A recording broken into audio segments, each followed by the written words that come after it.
is Heidi McCara. This is so weird. Have the privilege of being the chair on this third round of Gen Forward, which is an initiative of the Community Foundation. So thank you for being here. It's been a great honor to meet a lot of you through this process and see it grow and transform. So it's been great. But we're here tonight, and I have the really great news that we have 70 memberships this year, which is an all-time high, right? Yay. All right, so that 70 memberships means that we have $16,000 approximately to grant out, because 100% of your contributions, your membership contributions, are then granted out. So nothing comes off the top, 100% in, 100% out, and obviously it gets magnified, right? So, that being said, with your membership contribution, remember that you only have you have one vote if you're an individual, and if you're a family membership, then you can duke it out with your significant other for the right to vote. So, the purpose of this evening's event is to get to know and hear directly from the finalists. We have 6 finalists that are presenting tonight. They were vetted and whittled down from an applicant pool that was approximately 20, I think. Is that correct? All of which are presenting and made an application in the areas of community development or education. So, that being said, I'll get off the stage. Let me introduce the moderator for this evening. This sharp-looking fellow here, Isaiah Oliver, who is the Vice President of Community Impact for the Community Foundation. So he's going to moderate this evening. I don't know if I'm supposed to stand here. I know. Like stand up. But either way, we're so excited about you all being here today, and even more excited that we have 6 community organizations ready to present their proposals. So, with that being said, I'm not going to be very long at all because I know they're waiting and you all are ready to get through this. We have 3 minutes per presentation. Is this on? Not for me, more for them, but we have 6 3-minute presentations, and just after every presentation, we're going to have a 7-minute Q&A that I'm going to moderate. And I'm going to moderate it very, very clearly because there are a couple people in the crowd that I'm not going to pick on that like to ask very long questions, and then they make a statement just after the question, or we can never get them to put a question mark at the end of their statement. So we're going to try to get really clear questions. That way we get really good answers about these organizations. Is everyone clear with that or okay with that? Yes? Yes. It's kind of hard to do like a question and response kind of thing because I can't really see anyone's eyes. It's like light on me and dark on you all. But Jen is in the corner, Program Officer, Community Foundation. Jen, wave your hand if anyone can see it. And Alex is here from the Community Foundation as well. She's going to be our timekeeper. 7 minutes, Q&A, 3 minutes per speech. And we're going to start with the Beecher Scholarship Incentive Program. So Jen is bringing them in, and I will stand up right next to them in about 3 minutes.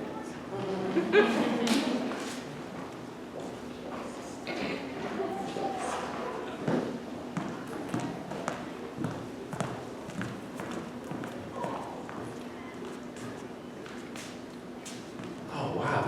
Good evening. How are you? Can I take this off? I'm Clarence Jennings, and I am the chair of the formerly known as Beecher Scholarship Incentive Program. Our new name is the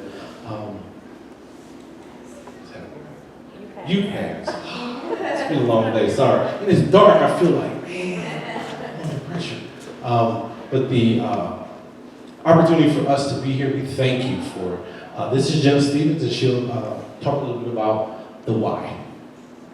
Good evening, everyone. It's really a privilege to be here, like Clarence mentioned, because we're all here united because we want to see change in Flint in some way or another, and hopefully in a really big, impactful way.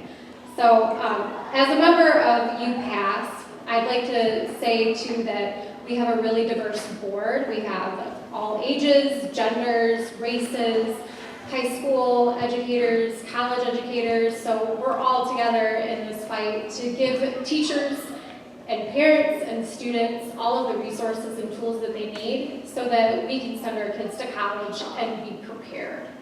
So why PEP, the Parent Empowerment Program? I'm not going to go over what you have on your sheets, but I think it's safe to say we don't need to go into the statistics about where we are in our education crisis in Flint. We don't need pictures to show that, but we believe that the parents are the most important factor outside of the classroom when it comes to a child's success in education. And we're in a place right now where our parents do not feel comfortable all the time being able to approach school officials, whether it's administrators or teachers, and we really need to give them skills and the resources and train them in a really positive way so that they have positive mental attitude as well as being able to project their issues without it being a negative connotation.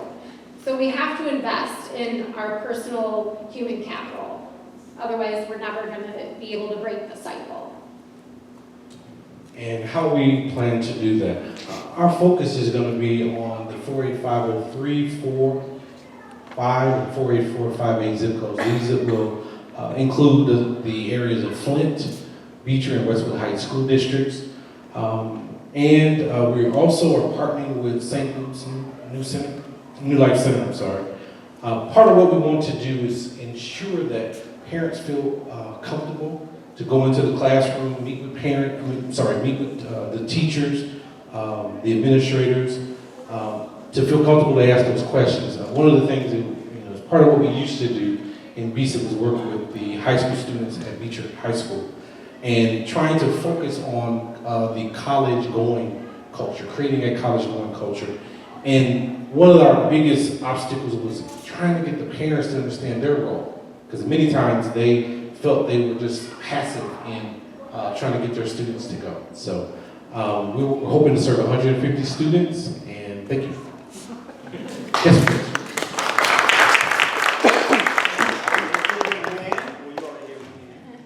Well, we're going to start with Q&A, and actually we can see you because we got the lights up. So if anyone has a question, a burning question that's going to allow us to take a deeper dive with this group, please raise your hand or stand up, please. Okay. So what does the money go towards? So the money is actually going towards, I don't know if you have a handout, but it's for a series of parent workshops that have been designed based on the relevant topics that they are going to need to be successful through all ages, kindergarten to high school graduation. So it's parent workshops locally, but then also field trips to Michigan, Ann Arbor, and other universities so that they get that on the campus experience and can help visualize how to get their kids there. So another source towards the funding is for transportation costs and food, childcare, as well as gift cards, more incentives, and just really eliminating the barriers that might keep parents from attending. Thank you. Jacob. How are we going to measure success? I'm really glad you asked that. So at the beginning, all of the parents are going to be given a test. I think test is the only word we can really use for it. To really kind of measure what knowledge they have and where their mental attitude is in the beginning. And then at the end, they will also take a test to try to show growth in the time that they have been participating. So I hope that answers your question. Alex. Can I add to that? Please. Part of that will also include their actual engagement after leaving those workshops. So they'll be going back into the schools. We'll be looking at if they attended more parent-teacher conferences, have went to the Title I committee. So we're looking at their actual engagement after those sessions as well. All right, I have Alex, and then just after Heather. How are participants chosen for this program? Participants will be chosen through, we're going to look at the Title I. All the schools have a Title I program, and that will allow us to have parents who are actively engaged, and then we can help hopefully bring other parents that they know into the program as well. So basically like a first come, first served basis. Are there any intervention efforts for those that maybe you guys identify as not being ready for this program? And I'm thinking more like certifications or skilled trades to address the skills gap. So just not saying, okay, you're not good with this program, this isn't a good fit, but we can help connect you with this certification program. I guess I'm not exactly sure about the question in terms of like the program, like If if somebody- they're not fitting what exactly? If you see that a parent is not, like, if they are, their student or their child or their family structure is better fit for a certification or skilled trades programming, are there any intervention efforts to redirect them? I think that would be a resource that we would look into offering, but the idea behind the workshops is to give them the resources for knowing what kinds of questions to ask teachers at parent-teacher conferences, or what to be on the lookout for, or how to keep their child on the pathway to success, even if maybe they weren't successful themselves. So if students aren't fitting well with the education structure, I think that part of our job is to prepare the parents to know what questions to ask to get the resources that they need. Thank you. I have 2 more questions. Pam and then Heidi. What makes this program innovative versus other parent informational or parent college prep classes or sessions? Do you know a program in Flint that's offering these things? Do I know a program? No, but I do know that there That's what makes us different. I'm going to say there's universities offer that training. I don't think that they do in the way that we've designed it, with in the classroom workshops as well as in the field.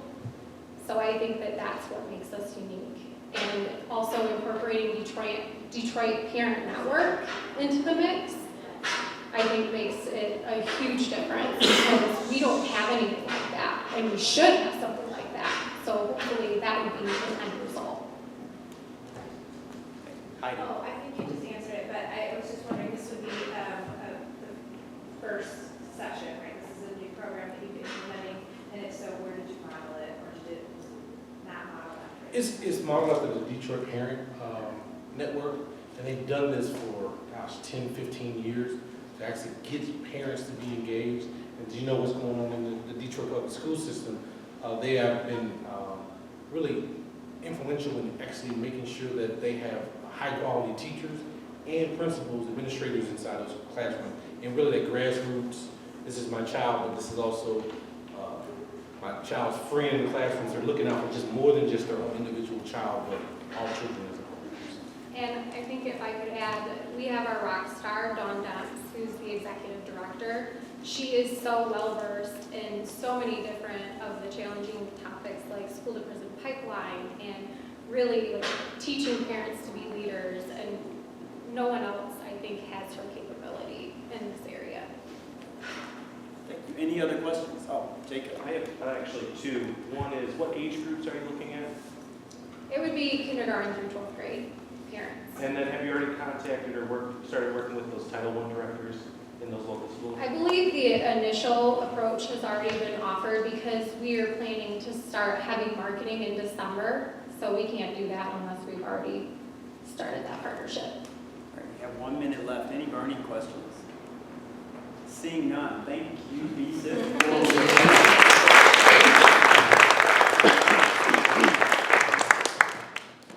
Clarence, I got on me because I didn't say seeing none 3 times. I only said it once. That's because we were already at like 30 seconds. Thank you all. Great job with the questions. And I think the lights are going to go back down. I think we went up and down kind of thing. All the way down. Not all the way down, it was too dark. So not all the way down. If there's a middle down. Is it? Let us know when we're enough, Crystal. You're the boss of this. Is that okay? Okay, we're good. Next up, we have the Boys and Girls Club of Greater Flint. Is it? Oh.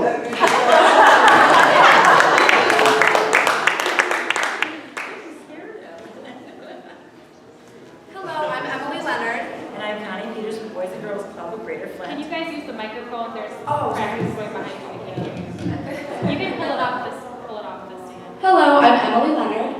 And I'm Connie Peters from Boys and Girls Club of Greater Flint. The Boys and Girls Club of Greater Flint was established in 2004 to serve Genesee County youth ages 7 to 17. Currently, we have over 2,400 registered members. It only costs $10 per year to be a member. However, the cost of the organization is actually over $800 per student. We keep a 15-to-1 student-to-adult ratio to maintain a safe, healthy environment. So how is this important to our kids? According to the Boys and Girls Club of America, or BGCA, 89% of club kids report that they feel safer at home or safer at the club than they do at home or at school. So the purpose of this grant proposal is to present a comprehensive targeted dropout prevention program designed to enhance youth learning by providing consistent support from caring and trusted adults. It is our goal to break the cycle of poverty through opportunity. BGCA uses a formula for impact to help ensure that members achieve our 3 priority outcomes: their academic success, good character and citizenship, and healthy lifestyles. For the purpose of this grant, we will be looking at academic success with a program called Be Great, Graduate. Some outcome measurements for our program will be increased school attendance, decreased tardiness, on-time grade progression, and high school graduation rates. How do we plan to accomplish our goals?